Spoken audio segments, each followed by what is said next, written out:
جو set up ہے, جو سوچ ہے, وہ سوچ اگر ان چیزوں کو ٹھیک کرے گی تو یقین مانیں کچھ, کیونکہ پولیس میں ہم نہیں چاہ رہے ہیں کہ پولیس ٹھیک ہو, یہ کوئی بھی نہیں چاہ رہا ہے. یہاں پہ جو ادارے ہیں وہ نہیں چاہ رہے کہ پولیس ٹھیک ہو, یا عدلیہ کا سسٹم اگر انصاف ملے گا تو پھر اوروں کی کیا ضرورت ہوگی.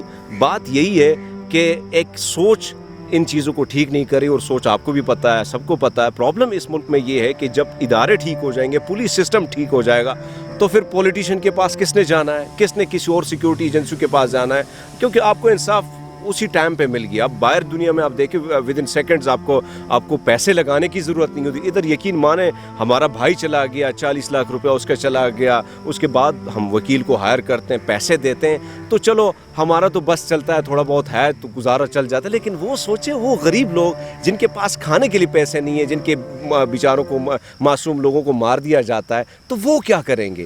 تو جب تک ہمارا جو عدلیہ سسٹم ہے, ہمارا جو یہ پولیس نظام ہے, اس کو ٹھیک نہیں کرایا جائے گا, غریب ایسے رلتا جائے گا. انصاف کے لیے پھر آپ کو بندوق اٹھانی ہوگی, کیونکہ یہاں پہ میں دیکھتا ہوں ہمیشہ یہی ہو رہا ہے. اگر پاکستان میں ہم نے یہ سسٹم کو کلین کرنا ہے تو میرے خیال میں ہم نے انصاف فوری دلانا ہوگا. جب انصاف ہوگا تو کسی اور نے, پھر ظاہری بات ہے وہ تو کبھی دشمنی نہیں کرے گا, تو حالات میرے خیال میں اسی طرح نارمل ہوں گے. لیکن وہ آپ کو پتہ ہے کہ کیوں یہ چیزیں ٹھیک نہیں ہو رہی ہیں.